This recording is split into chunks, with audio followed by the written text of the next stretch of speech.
Hi, everybody. Welcome to Conversations with Bizzy. I hope you enjoyed today's story. And if you do, please subscribe. Here we go. Hi, everybody. Welcome back to Conversations with Bizzy, part 2 with my husband. It's episode 547. Wow. And I'm so excited to be back for part 2. I don't think I've ever done a part 2 interview before. I don't think you have. No. I don't know if with anybody. Wonder what's transpired since the last time we talked. Lots of things. Well, for one, you guys are realizing this. This is actually dropping the same day we recorded. In fact, like within an hour of recording this, I'm going to drop it. And why is that? Because it was Mother's Day. Mm-hmm. And we decided to take a little vacation from everything. And it's a rainy day here in South Florida. Oh my gosh, is it ever? It's like kind of stormy out.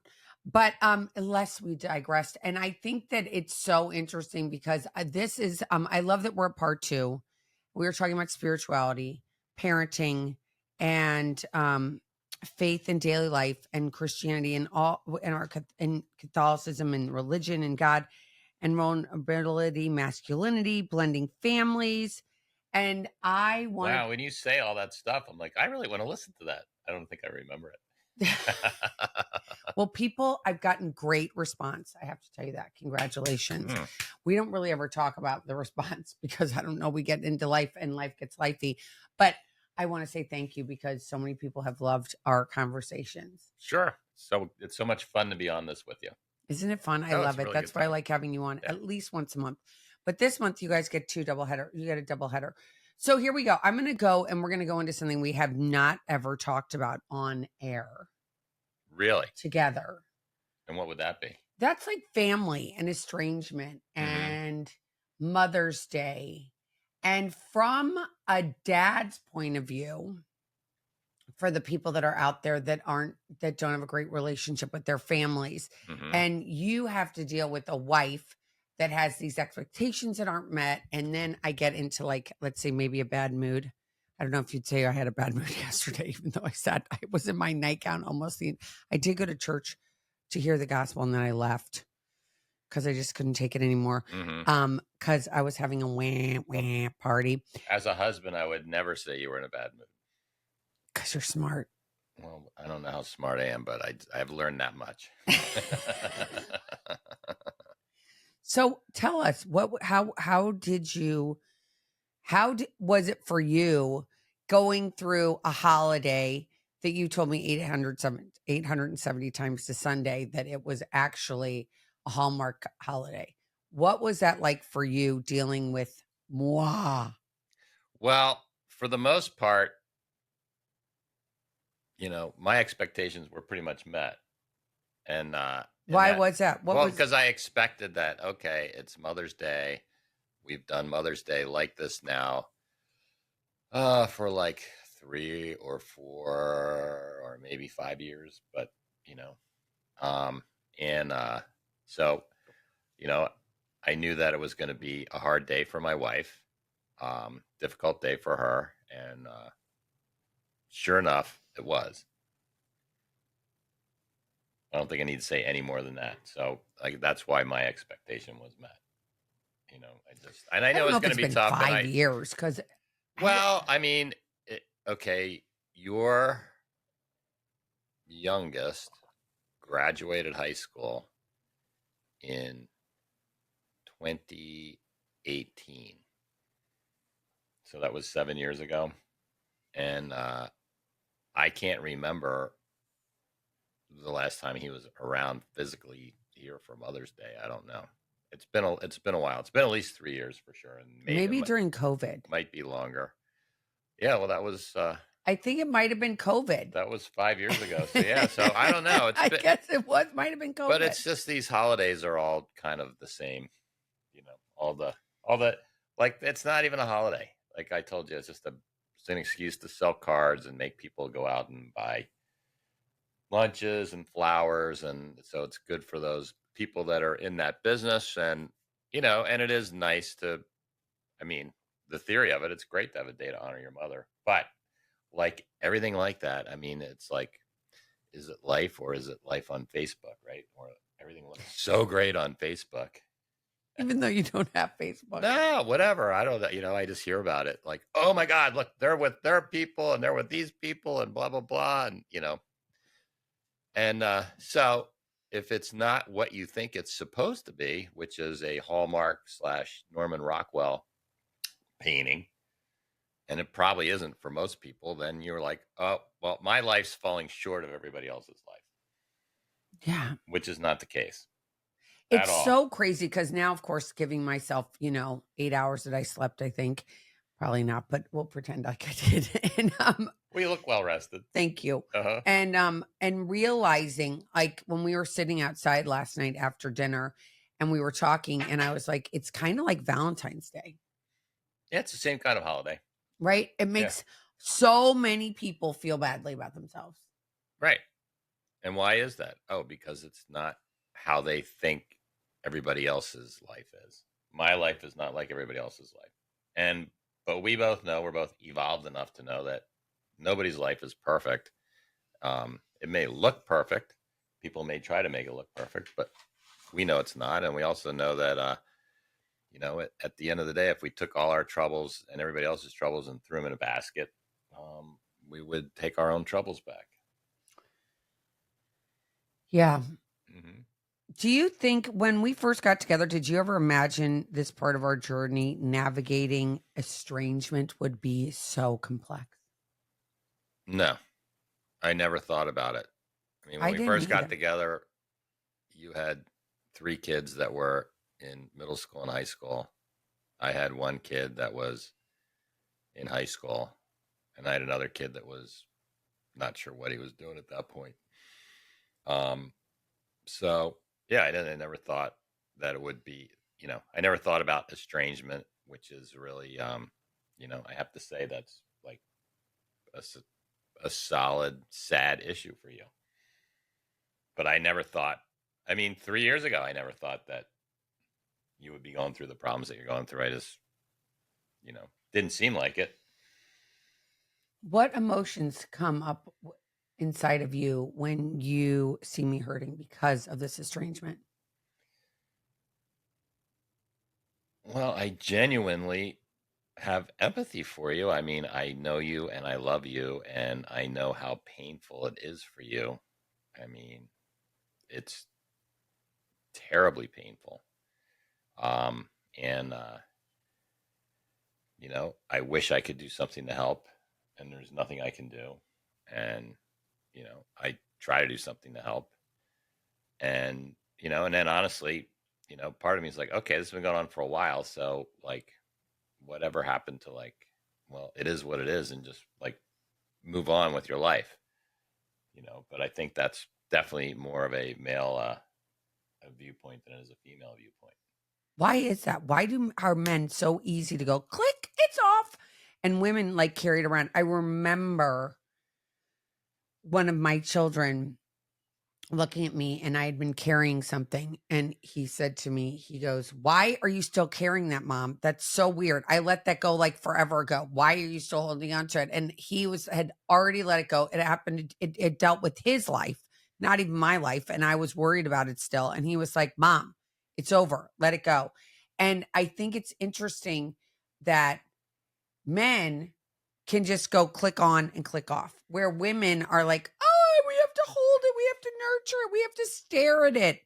And I think that when you're dealing with me and I go to these places, which I went to yesterday for sure, you guys, I'm not going to lie. I did not get out of my nightgown. I went to church. I put on 2 different dresses. I came home. I took off all the dresses and I put on my nightgown and sat outside and read a book. That's what I did. Well, that sounds like a lovely Mother's Day. It was Actually. it was a Kristen Hanna book. It was really good. I think it was called The Great Alone. And I had started it 3 days before, and I just sat outside and I read the entire book. And I had said on a reel I had done, like, just take care of you. Well, that's all I did. Mm-hmm. I still had a little wah inside. But what emotions did you feel? I remember at one point you did have an emotion. It was not happy. No. So what was that emotion? Well, there was a couple different things going on. So, for instance, we ended up in a, a I won't say argument because I really didn't argue. I didn't even have the opportunity to argue, but you know, we ended up exchanging some words, and I was pissed, and I'm like, okay, so, but then you know, I did come around to the point of like, okay, I get it. She's sad, and it's much easier to be angry than it is to be sad, and there's nobody else to be angry at around here except for me, and you know, so as we talked through that situation, um, you were able to go back from anger to being sad again. And yeah, but so I do get, somebody yells at me enough, I kind of get pissed. It's just the way it is. I don't think anybody else is any guys any different. And I did want to say one thing to you about, um, you have this thought that men just like move on from stuff, but I think a lot of it with a lot of men, a lot of it's not so much moving on as it is just like we have the unique ability to like completely put it in a box and tuck it away, and that's that. Like I don't, it's done. I don't have to deal with it, and I won't, and I'm not. And is that something that do you believe that came like it's just inherent in you? You were like born with it. It's in your DNA. I think it's a male thing. I really do. I think it's a male thing that but you just package it up, put it away, and never deal with it. You know. And does it ever come back and rear its head, or do you think it's you don't need I it well, to? I think that for me, and stuff in my life, yeah, it's interesting because we did talk about one of the people in your life yesterday, and I said you know, that person really pisses me off, but I've done a good job. It's in a box. I don't think about it day in and day out. I don't even think about it week in and week out. I only think about it when you say something, and and then when you do, then it pisses me off, and then I put it back in the box because there's nothing I can do about it, and I think that you know most men want to talk about stuff with other men, and they'll talk about it, and whether it's once you talk about it, like it's not a secret, it's out. And so does that mean, like, according to like psychotherapy, have I like healed? Have I done all this? Like, it doesn't even matter. We don't care. We talked about it, and we might talk about it again, and we might talk about it again, but it's not like ruining our lives. It's not driving us. It's not causing us to, drink or, other stuff. It's just the way we are. I mean, I think men have the ability to say, this happened, it sucked, but whatever, it's done. And I'm not going to be stuck in it for the rest of my life. And I personally, I have no desire to, you know, be stuck in something in the past at all, and it doesn't matter. It doesn't really matter what it is to me. I don't. It's like it happened, it's done, it's over.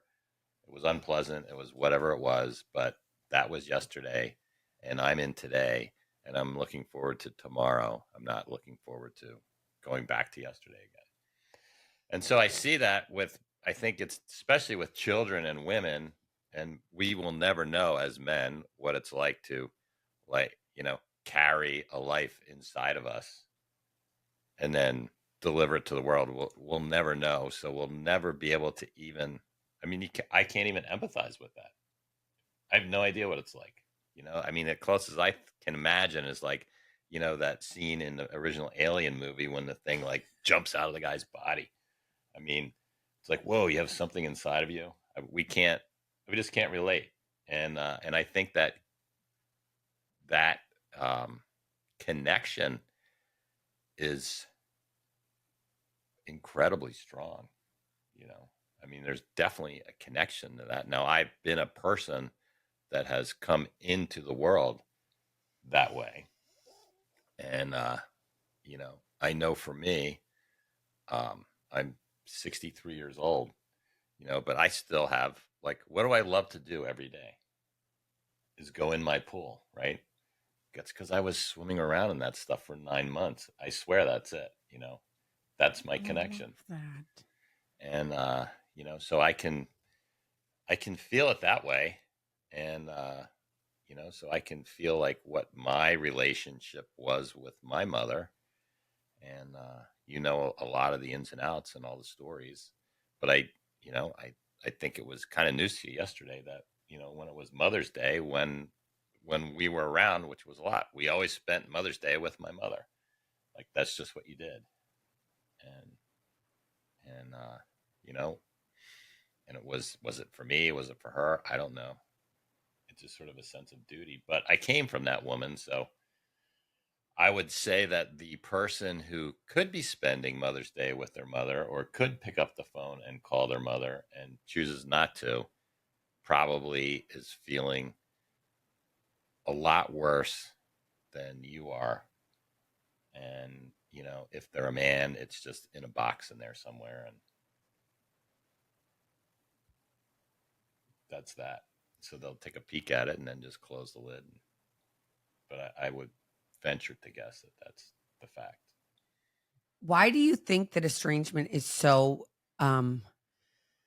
prevalent these days? Because Like there's so many people I see on social media, which is so weird, by the way. And I don't live on social media. And it was so funny because I talked to two of my kids yesterday and they both were like, we aren't on that anymore. Delete that Instagram, mom. It's so bad. It's so bad. And I had never even thought about it. I mean, you don't have social media.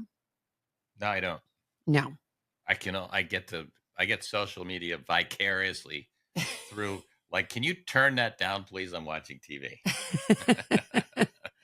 But what do you think it is? If you were, and I know you're I'll not a tell you. therapist, and I'm I going to know tell you, you're, I'm I not a know that. therapist. And what do you think about this estrangement, and why is it so prevalent right now? I'm going to tell you why. It's because this is my theory. Are you ready? 100%. You love my theories. My theory is that we have, as a country, have somehow swung to a victim mentality. In my opinion, almost everybody in this country acts like a victim. And that is reinforced through everything that they read and engage with. Like everything that I hear is reinforcing the fact that you are a victim. And so I believe that these young people, because that's where it's coming from, they're all victims. They all feel like victims. And they go so weird. They go see a therapist, and the therapist says, "Oh, you're such a victim. Your parents did X, Y, and Z. You can't talk to them anymore." You know, and and everything like this just absolutely perpetuates the victimhood of all these people. It's like, I can't go see my mommy because it's not a safe space for me. I'm like, you're fucking 28 years old. Come on. Like, seriously, it's not a safe space. And that's what it is. It's victimhood. It's like everybody's a victim. Everybody seems to be some kind of special little minority that gets picked on. And I don't get it. I don't know why. I don't know why it's like that, but it is definitely like that. That's why people can't work. You know, they can't go places. They can't be with people. They can't have a conversation with somebody who's a little bit different because I don't I don't feel safe. I don't feel safe. Your hat makes me feel unsafe. What? It's a hat. But that's what it is. And what about this word gaslighting? I'm still not sure what it is. I've been accused of it a lot. And I'm like, okay, I don't even know what it really means. How is it being a man in your 60s? You've raised your own two children. You helped me raise my kids in the back nine. And it's five kids that you've helped me between us that we've raised. And I would say 3 out of the 5.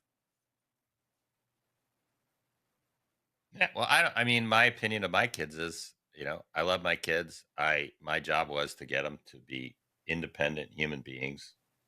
and they are, and they have been for a long time. Nobody lives in my basement. Nobody's on my cell phone bill. Nobody's on my Netflix account. You know, nobody's rent is subsidized. It's all good, and they're doing whatever they're supposed to be doing. And do you think about it all?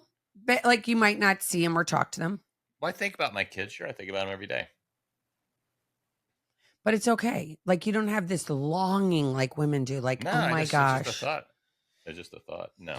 I love that victim mentality you say. It is. It's so true. And I think that I don't know if I'm right with this, but I'm going to, because of course I'm spitballing this, meaning I didn't think about this at all before I'm saying this, but I realized that like this whole social media and constant, airing of our lives and seeing these pictures of people with their families and everything looks beautiful. And it's like, does everybody want to be famous? Is that why they put it up there?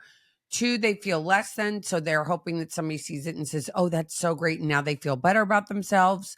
Is it's, it is comparison at its finest, which is a deadly sin because comparison is one of the most, is one of the biggest thieves of serenity and bliss and happiness. Well, when you tell your story, you like to tell about how you grew up and you went to church every Sunday and the family took you to church every Sunday, and it was all about how you looked when you got to church. So I never could talk about how I how felt. but my point is that was the focus of the family. We got to look like a certain thing, and so that hasn't changed a bit. The only change is now it's on social media instead of in the church parking lot. You know, but it's the same. It's all the same. It's all exterior. Well, yeah, everybody wants to be like, look how fabulous and put together we are. And why is that? Because when you get through the front door of anybody's house, you find out that they're not that fabulous and put together. It's just the way it is. I don't know any family if, that doesn't have problems and serious problems, you know. But that's secret. That's not what you present. And in your own story, you talk about when you first came into recovery, and you're like getting like, I had to wear this dress or this dress, and your sponsor's like, Elizabeth, it's you don't have any problems with your outside. All your problems are with your inside. So that's human nature. So I don't think there's any particular malice in the fact that people are trying to present the perfect image of themselves, because I think that people have been doing that for a long, long, long, long, long, long time, way before there was social media. That's It's true. just easier to see it now. Yeah, because everybody's taking a picture before they go into church. And I say to people all the time, which I think is so funny, because think about what you're saying to your family prior to taking a picture. Now, stop. You better smile. Make sure you look like you're having fun. And your kids want to kill each other. All you want to do is go sit down and get something to eat, or you are dying for a cup of coffee. And the last thing you want to be doing is sitting there taking a photo. It was so funny. I was Mm-hmm. thinking about that last night. I was like, we went to dinner, we got dressed up, we went with another friend of ours who had just won this like big championship yesterday, and we didn't even get a picture taken. I was like, I was watching other people getting pictures taken. I never even thought, should we take a picture? I didn't even think about it. Mm. So, what would you say to other men who are supporting their wives through difficult family dynamics? I would say that you know you need to really learn how to be very patient Mm. and very tolerant, but at the same time, in in the kindest way that you can, and it's not always that kind. It's like you can't you cannot uh, accept um, you know maybe things that are going against you that are just incorrect, not true, not right. Let me see if I can describe that a little bit better. I guess you need to have some strong boundaries. You can't take on what doesn't belong to you. So, for instance, when you were very sad yesterday and you got angry with me, Um, I'm not doing either one of us a service by taking your anger on, you know, and I need to find a nice way to say, honey, I know that you're very sad. Being angry with me is not going to help you, and it's not going to help me. It's not going to help anybody. I Right? tried to explain that. Mm-hmm. I did say, this is how I'm feeling. And in the moment, I guess it was just hard. I don't know. It was just, I don't know. Well, it just, I mean, for all the guys, like, you love your wife. You know, I love my wife more than anybody or anything. And, so it's patience and tolerance is what it is. And it's not easy. Um, and you're allowed to go walk around in circles. It's okay, even though she'll probably yell at you about it. It's okay. That's a man thing to do. Go walk around in a circle, but always remember the circle always comes back. And that's the important part.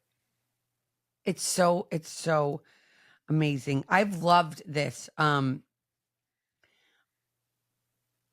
I want to just say, I just, it's been, I can't imagine not doing this with you. So I want to thank you on air for being there and helping me, because it's not easy. Life is not easy. And I think marriage isn't easy. And I think that putting up with a spouse who's constantly reacting one way or another is hard, right? It's hard. It's hard not to get angry and hit the wall. I mean, that book I was reading, The Great Alone, oh my gosh, you guys, it was crazy about how this father in the book obviously was fiction, and he was very abusive to his family, and physically abusive. And I think that staying in a marriage, not getting physically abusive, not getting verbally abusive, and just sitting back and appreciating, as a woman, watching you do your thing. Like, I left church, okay, after the gospel. He sat there and waited, and then I came back and picked him up. And it was just my way of, like, I needed to come home. I just needed some time by myself. I needed to write, which I did. Then I picked him up. Then we talked, and we got through it, and we had a really great day at the end, didn't we? Oh, yeah, we did. And I'll just tell you, so I have a friend who's been sober for 37 years, and he's been married for 47 years, and he loves his wife to death. And he says, but it doesn't matter because I can be in the backyard and painting the fence. And when I'm done, she'll come out and say, I think you missed a spot over there. And my first thought is, I'm going to divorce this person. It's my first thought every time. And so it always proves what I try to say over and over and over again. Doesn't matter what you think, because I think crazy stuff all the time. And it just matters what you do. And in those circumstances, patience and tolerance. And so I think, and I want to say this to all the women that are listening. So if your husband needs to walk around in circles, or he needs to get in his car and go for a walk, or he needs to start a project, which my husband loves to start projects and not finish them. Mm-hmm. Just kidding. It's okay. It's okay. I need a handyman. Anybody know any handyman? Just kidding. But it has been, it is, family dynamics are not easy. And I don't care if it's your first marriage or your third marriage. I think that whatever you're navigating, it can be new terrain, even with people that have known each other for decades, right? It's Sure. constantly something. And so it's the ever, so my last question I have for you is, how has your relationship with God and going to church and having this newfound, I don't want to call it freedom or tool, or what you would call it, like with the rosary and prayer, how has that helped you navigate these tough times that come up during our marriage, which are like, have to do with family of origin stuff, and with family now with kids and stuff like that? How does it help you? Well, it just gives me a solid base of love. It makes me realize that I don't have to have an answer. It also makes me realize that, it's God's world. It's not my world. And I mean, I've really come to a solid understanding that nobody's going to do what I want them to do or what I think they should do. And actually, to the point where I've kind of stopped wanting people to do things, and I've kind of stopped thinking about what they should do. I mean, I just think about what should I do, and it's like I should do. I should try way harder to do what Jesus commands us to do, which is, love God and love my neighbor, who's my wife. That's my closest neighbor, as I love myself. And, and so it's okay. Like I've really learned how to like be much more forgiving of myself. And that makes a huge difference for me in every relationship that I have. I love I understand that I am what I am, and I know that I do try my hardest, and I do give everything in my relationships my best effort. I know that, and so it doesn't matter what anybody says to me in the heat of the moment. I know that I've done that, and if I've done that, then I'm okay. What a great talk. I want to ask one other question. I'm sorry, one more. Okay. Did you ever in your other marriages realize, because I didn't realize, that it's like your number one relationship is supposed to be with your spouse? Did you know that before, or was that a new concept for you?